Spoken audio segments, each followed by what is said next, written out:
Magandang buhay! Isa ito sa mga paborito naming dish sa aming pamilya, ang pork dinuguan. Nagamit ay ang maskara ng baboy at ito yung part na masarap gawin pang dinuguan. Kaya tara na, tayo na po't magluto!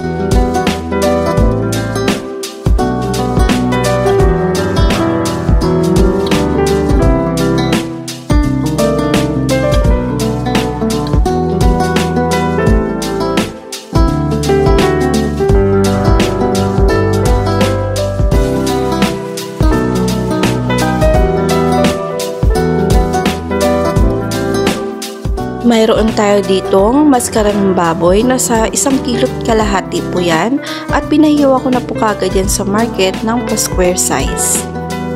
At ito naman po ang dugo ng baboy, nalamas ko na po yan at wala na pong buo-buo. At lalagyan po natin yan ng 2 shots ng white vinegar. Haluin po natin ng bahagya para po mag-mix yung ating nilagay na vinegar.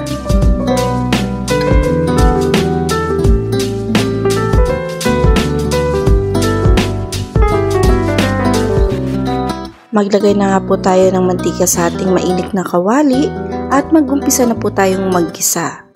Ang una nating ilalagay ay ang bawang, sibuyas,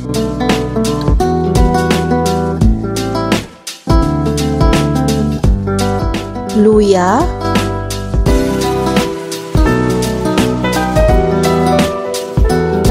patis, at paminta. So okay na po lahat. Ilagay na po natin lahat ng pampalasa na kailangan natin. Kaya naman sunod nating ilalagay ay ang ating maskara ng baboy.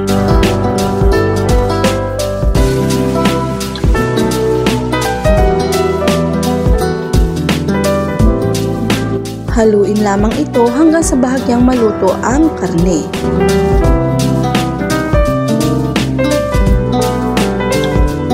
At importanteng mayroon tayo nito ang tangla dahil ito ang magbibigay aroma sa ating dinuguan.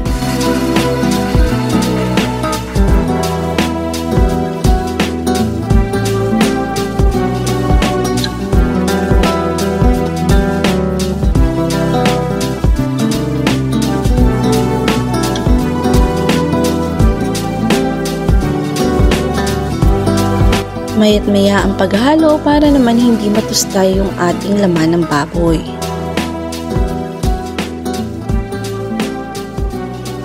Sa puntong ito ay maglalagay na po tayo ng 2 tasa ng tubig.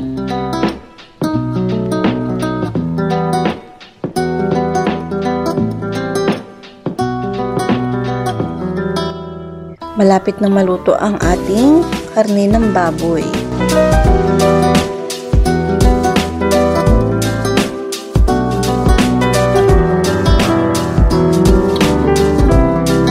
Tinakpan ko po ulit ito at pinakuluan ng 5 minutes.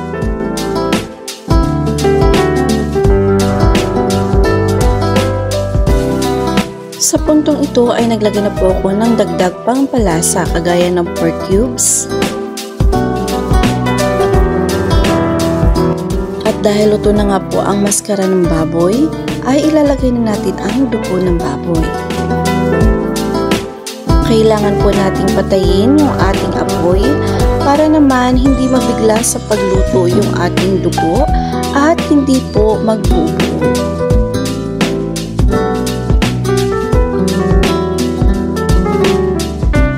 Kapag nailagay na natin ang dugo ng baboy, kailangan po nito ay maintain ang paghalo para naman po hindi magbubuo o magkaroon ng impurities yung ating dugo ng baboy.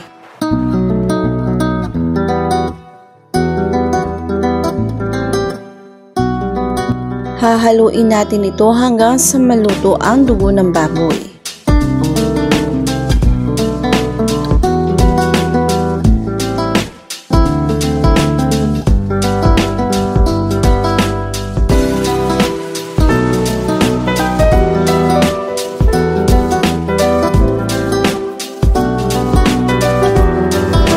Sa puntong ito ay malapot na at luto na po ang ating dinuguan. Naglagay lang po ako dito ng dagdag pampalasa lasa.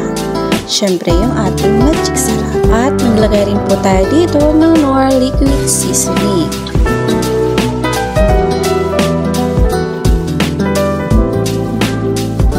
At sa puntong ito ay luto na po ang ating dinuguan. Kaya naman naglagay na po tayo dyan ng siling haba.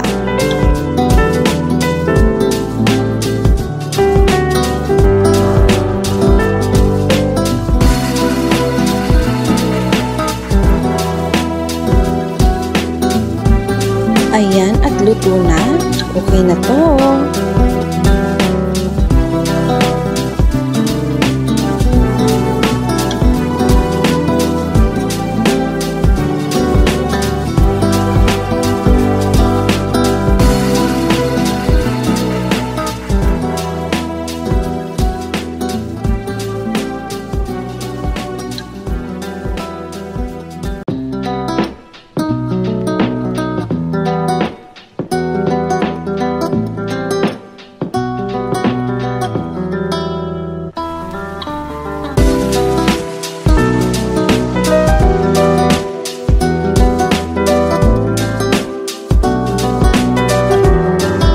Natakan po ba kayo mga palangga? Kung hindi naman po, pa-subscribe naman po ng aking YouTube channel at pa-comment naman po ng inyong mga suggestion.